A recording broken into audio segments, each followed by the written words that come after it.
Hello everyone, welcome back to our channel commerce विद्यार्थी। आज के टॉपिक में हम डिस्कस करने वाले हैं हमारा steps involve in the process of selection. ठीक है, तो सबसे पहला स्टेप क्या है हमारा? Preliminary screening. हम जब वैकेंट पोजीशंस के लिए एप्लीकेशंस देते हैं तो बहुत सारे लोग क्या करते हैं, उन वैकेंसीज के लिए फॉर्म फिल एप्लीकेशन वगैरह फिल करते हैं। तो उनमें से हम क्या करते हैं, ऐसे कैंडिडेट्स के सीवी वगैरह या रेज्यूमे वगैरह निकालते हैं जिनकी एक्चुअल में हमें रिक्वायरमेंट होती है। ठीक है, preliminary screening facilitates the manager of the organization to shortlist the candidates and eliminate those who are not suitable for the job based on the details mentioned in the applicant form। यहाँ पे हम क्या करते हैं, ऐसे ही candidates को select करते हैं जिनकी हमें रिक्वायरमेंट होती है। ठीक है, according to our suitability organization के अंदर जिस भी पोजीशन के लिए हम डाल रहे होते हैं वैकेंसी। उसके बाद आता है सिलेक्शन टेस्ट। क्या करते हैं, स्क्रीनिंग के बाद फिर हम क्या करते हैं, एज ए कैंडिडेट को सिलेक्ट करते हैं जो उस जॉब पोजीशन के लिए बेस्ट रहेगा। ठीक है, this type of test is a method that is either a written test or an exercise that tries to find out some particular skills or ability. ये टेस्ट या तो रिटन हो सकता है या फिर हम क्या कर सकते हैं, और भी तरीका होते हैं एक्सरसाइजेस वगैरह जिसके थ्रू हम क्या कर सकते हैं, टेस्ट कर सकते हैं कि जिस भी कैंडिडेट को हम सिलेक्ट कर रहे हैं वो अप्रोप्रिएट है या सुटेबल है हमारे काम के लिए या नहीं है। ठीक है, उसकी स्किल्स और एबिलिटी को चेक करने के लिए of the employees either based on their mental ability, या तो वो उनके मेंटल एबिलिटी पे बेस्ड हो सकती है या फिर पर्सनालिटी, फिजिकल कैपेसिटी और माइंडसेट। ठीक है, उसके बाद आता है एम्प्लॉयमेंट इंटरव्यू। ये क्या होता है, एम्प्लॉयर और एम्प्लॉय के बीच का इंटरेक्शन होता है। ठीक है, an interview is a formal conversation between two people. ये क्या होता है, एक फॉर्मल कॉन्वर्सेशन होता है जो एम्प्लॉयर और एम्प्लॉय के बीच में होता है। The candidate and the interviewer, it is conducted to test the individual's capability। Interview होता किस लिए, ताकि हम जो इंडिविजुअल उसकी कैपेबिलिटीज को चेक कर सके, उसकी मेंटल एबिलिटी वगैरह चेक कर सके, प्रॉब्लम सॉल्विंग स्किल्स। ठीक है, उसके बाद आते हैं रेफरेंस एंड बैकग्राउंड चेक। जब आप एप्लीकेशन वगैरह डालते हो जॉब वैकेंसीज के लिए तो क्या करते हो, उसके साथ अपनी कुछ डॉक्यूमेंटेशन वगैरह भी अटैच करते हो। ठीक है, रिक्वायरमेंट के हिसाब से। तो कंपनीज क्या करती है, उसको एक बार वेरीफाई करती है कि एक्चुअल में आपके जो डॉक्यूमेंट्स आपने दिए हैं वो सही है या नहीं। ठीक है, personal details such as name, address and telephone number of the references may also be requested to be provided to attain extra information about the candidate। यहाँ पे हम जब भी अप्लाई करते हैं जॉब के लिए हमें बहुत सारी रिक्वायरमेंट होती है इंफॉर्मेशन वगैरह अटैच करने की। ठीक है, तो वो सारी चीजों का क्या वेरिफिकेशन भी करना पड़ता है एक ऑर्गेनाइजेशन को, ताकि फ्रॉड वगैरह ना हो। सिलेक्शन डिसीजन, उसके बाद क्या करते हैं, हम डिसाइड करते हैं कि कौन सा कैंडिडेट हमारे लिए सबसे सही है एक जॉब को परफॉर्म करने के लिए। ठीक है, the candidate who qualifies for the test, जो इसमें क्या होता है, जो जिनको हमने सेलेक्ट किया होता है, जो टेस्ट क्वालिफाई कर लेते हैं, interview round and reference check ultimately get selected for the final decisions. अब हमने क्या किया, इंटरव्यू वगैरह ले लिया, उसके बाद जो कैंडिडेट सिलेक्ट होते हैं उनको यहाँ पे ये इस स्टेप में मतलब अपने आप आ जाता है। ठीक है, सिलेक्शन डिसीजन।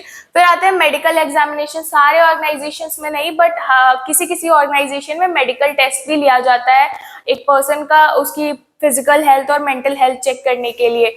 ठीक है, after the selection decision and before the job offer is provided. जब हम सिलेक्शन डिसीजन ले लेते हैं और जॉब ऑफर देने से पहले, ठीक है, the candidate goes through a medical examination. Candidate क्या करते हैं, एक मेडिकल एग्जामिनेशन के थ्रू जाता है to prove that they are physically and mentally fit for the job, ताकि हम क्या पता कर सके कि वो जॉब परफॉर्म करने के लिए फिजिकली और मेंटली फिट है या नहीं। ठीक है, उसके बाद क्या करते हैं हम, जॉब ऑफर। सारी चीजें हमने कर ली, मेडिकल एग्जामिनेशन ले लिया, इंटरव्यू वगैरह सब हो गया। उसके बाद हम क्या करते हैं, एम्प्लॉय को जॉब ऑफर करते हैं। The step following all the other step is receiving the job offer। ठीक है, the job offer is provided to only those who have passed all the prior obstacles। Job offer सिर्फ उन्हीं लोगों को मिलती है जो ये सारे इसके पहले हमने देखे उसमें क्वालिफाई करते हैं। उसके बाद आता है कॉन्ट्रैक्ट ऑफ एम्प्लॉयमेंट। हमने जॉब ऑफर करने के बाद क्या करना होता है, यहाँ पे हम एक कॉन्ट्रैक्ट साइन कराते हैं कि आप हमारे ऑर्गेनाइजेशन के अंदर 5 साल काम करेंगे। उसके पहले ना हम आपको निकाल सकते हैं ना तो आप खुद जॉब छोड़ सकते हैं। when the job offer is provided and accepted by the candidate, जब हम जॉब ऑफर प्रोवाइड करते हैं और कैंडिडेट उसे एक्सेप्ट कर लेता है, both the employer and the candidate are required to put into effect certain documents like attestation form. यहाँ पे हम क्या करते हैं, देखो ऑर्गेनाइजेशन के अंदर काम करने के लिए भी ना हम एक कॉन्ट्रैक्ट साइन कराते हैं एम्प्लॉय से, ताकि आगे चल के फ्यूचर में कोई प्रॉब्लम ना आए हमें, ठीक है। उसके बाद आते हैं difference between recruitment and selection. Selection और रिक्रूटमेंट में डिफरेंस क्या होता है? रिक्रूटमेंट क्या होती है? Meaning process of finding and attracting job candidates. इसमें हम वैकेंसीज निकालते हैं, जिसके लिए क्या करते हैं, जो हमारे जो भी यूथ होते हैं या फिर जिनको जॉब की एक्चुअल में रिक्वायरमेंट होती है, वो क्या करते हैं, यहाँ पे अप्लाई करते हैं, ठीक है। सिलेक्शन क्या होता है? यहाँ पे जो जिन्होंने एप्लीकेंट्स ने अप्लाई कर रखा होता है उनमें से बेस्ट सिलेक्ट करना, ठीक है। नेचर क्या होता है? रिक्रूटमेंट क्या होता है? पॉजिटिव होता है, यहाँ पे हम सबको लेते हैं। और सिलेक्शन क्या होता है? नेगेटिव प्रोसेस होता है, इनमें सिर्फ हम उन्हीं लोग को लेते हैं जिनकी हमें रिक्वायरमेंट होती है, बाकी सबको हम रिजेक्ट कर देते हैं, ठीक है। Purpose, it aims to create pool of applicants. यहाँ पे इसका एम क्या होता है? ताकि हमारे पास बहुत सारे एप्लीकेंट्स आ सके, ठीक है। इसका काम क्या होता है? It aims to ensure that competent candidate is selected for the job. सबसे बेस्ट सिलेक्ट करना जो हमारे जॉब के लिए एक्चुअल में सुटेबल हो, ठीक है। Stage, it start before the selection process. ये किसके पहले स्टार्ट होता है? सिलेक्शन प्रोसेस के। It starts after the recruitment process. हमारा जो सिलेक्शन प्रोसेस होता है वो रिक्रूटमेंट के बाद का प्रोसेस होता है। हमारा ट्रेनिंग। ट्रेनिंग क्या होता है? जो हमारे एम्प्लॉयज एक ऑर्गेनाइजेशन के अंदर काम कर रहे होते हैं, उनके पास कुछ पर्टिकुलर स्किल्स पहले से ही होती है, तो उसको क्या करना पड़ता है? हमें उन स्किल्स पे काम करना पड़ता है। इधर या तो हम उनकी एग्जिस्टिंग स्किल्स पे काम करें, या तो फिर हम उन्हें कोई नई स्किल्स सिखाएं जो उनके लिए इन फ्यूचर आगे आके काम आ सके, ठीक है। Training is the process by which the skills, talent and capabilities of the employees of an organization are increase. इसमें हम क्या करते हैं? जो हमारे एम्प्लॉय की कैपेबिलिटीज होती हैं, स्किल्स होती है, इन सारी चीजों को क्या करते हैं? हम इंक्रीज करते हैं। Training helps employees to grasp new skills. इसकी वजह से क्या होता है? ट्रेनिंग की हेल्प से जो हमारे एम्प्लॉयज हैं वो नई स्किल्स सीख सकते हैं and utilize the knowledge provided. और जो उन्हें जानकारी दी जा रही है उसको प्रॉपरली यूटिलाइज कर सकते हैं, ठीक है। It is not only required by the new employees. ये सिर्फ नए एम्प्लॉयज के लिए ही नहीं होता है, but it is also necessary for the current staff. जो हमारे ऑर्गेनाइजेशन के अंदर काम कर रहे होते हैं उन स्टाफ के लिए भी जरूरी होता है, ठीक है। Benefits of training. ट्रेनिंग के क्या क्या फायदे हैं हमारे लिए? The benefits of training and development are as follows. Reduces cost of production. अगर हम अपने एम्प्लॉयज को ट्रेन करके रखेंगे तो जो हमारे रिसोर्सेज है वो प्रॉपरली यूटिलाइज होंगे, वेस्टेज के चांसेस कम रहेंगे यहाँ पे, ठीक है। तो हमारी जो प्रोडक्टिविटी है वो भी इंक्रीज होगी यहाँ पे, ठीक है। और प्रोडक्शन का कॉस्ट भी हमारा कम होगा। Training is always better than hit and trial method which are mostly a waste of time and efforts. Hit and trial method से अच्छा है आप अपने एम्प्लॉयज को ट्रेन करके पहले से ही रखो, ताकि जो हमारे रिसोर्सेज है वो प्रॉपरली यूटिलाइज हो सके। उसके बाद आता है higher productivity. Training strengthens the productivity of the employees both in qualitative and quantitative terms. Training क्या करते हैं? जो हमारे एम्प्लॉयज होता है उनकी जो प्रोडक्टिविटी की स्ट्रेंथ होता है उसको क्वांटिटेटिव और क्वालिटेटिव दोनों ही एस्पेक्ट्स में क्या करता है? स्ट्रेंथन करता है, ठीक है। Which further leads to higher profit. जिसकी वजह से क्या होता है? आगे चल के हमें अच्छा खासा प्रॉफिट होता है एक ऑर्गेनाइजेशन के अंदर। Prepares future managers. अगर आप एम्प्लॉयज को ट्रेन कर रहे हो तो उनमें से ही बहुत सारे एम्प्लॉयज होते हैं जिनकी कैपेबिलिटी मैनेजर तक की पोस्ट वगैरह संभालने की होती है। तो इन केस अगर कभी इमरजेंसी में मैनेजर्स नहीं होते हैं तो वो क्या कर सकते हैं? उनकी जगह पे डिसीजंस वगैरह ले सकते हैं। Training benefits all employees whether they are new or old. Training क्या करता है? हर किसी को फायदा देता है, चाहे वो एम्प्लॉय नया हो चाहे पुराना हो।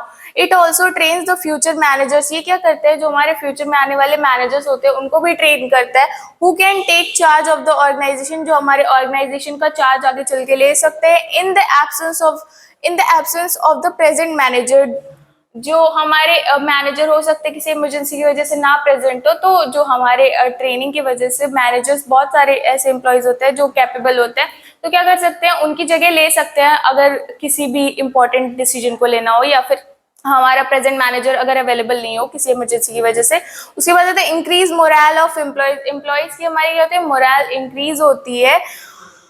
Training helps increase the moral of the employees. Employees की मोरल को इंक्रीज करने में हेल्प करता है। And also decreases absenteeism and employees turnover, ठीक है। उसके बाद आता है डेवलपमेंट, ओवरऑल एम्प्लॉय की डेवलपमेंट और हमारी ऑर्गेनाइजेशन की development.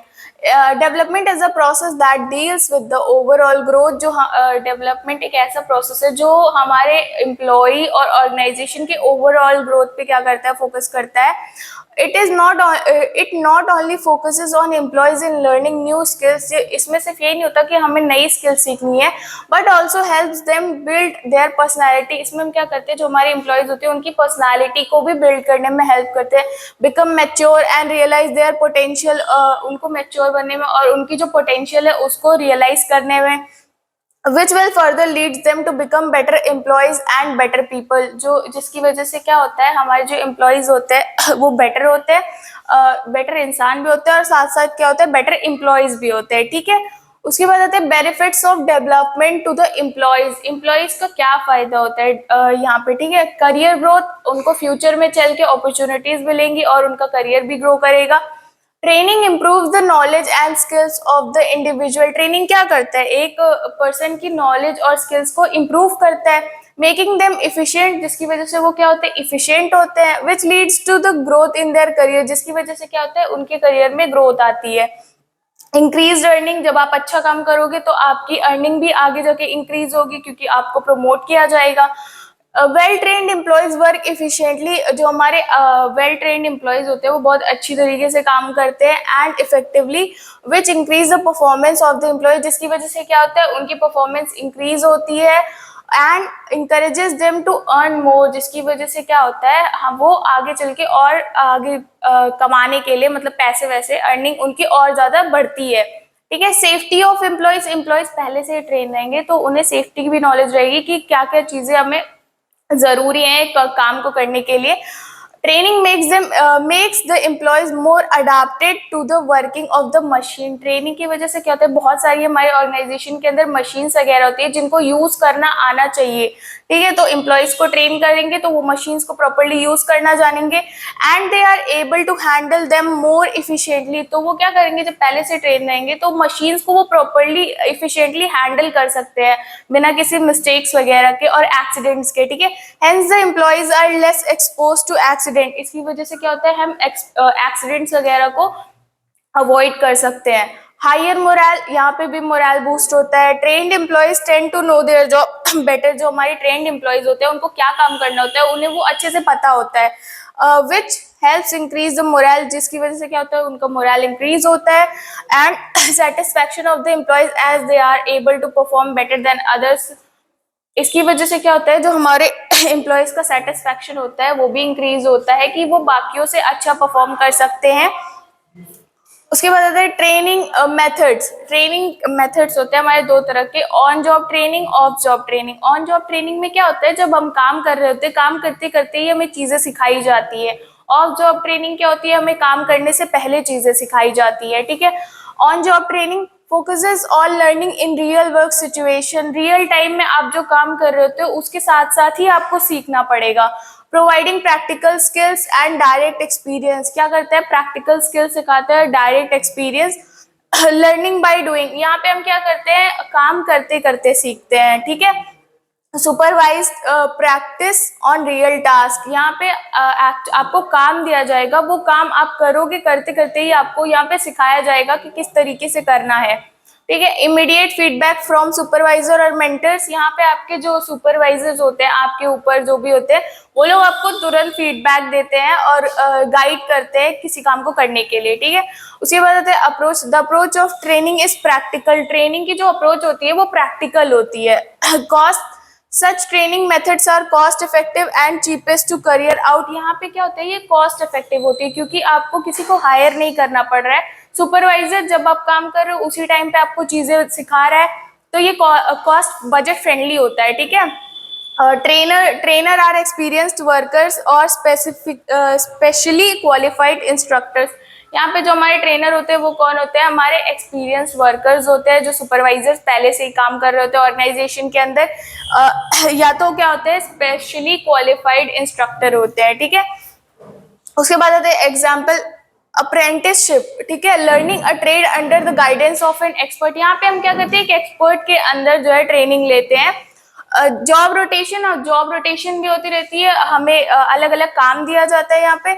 Moving employees through different roles to broaden their skills, coaching and mentoring, regular guidance by experience employees और सुपरवाइजर. यहाँ पे हमें जो हमारे एक्सपीरियंस सुपरवाइजर होते हैं उनसे क्या मिलती है, गाइडेंस मिलती है टाइम टू टाइम.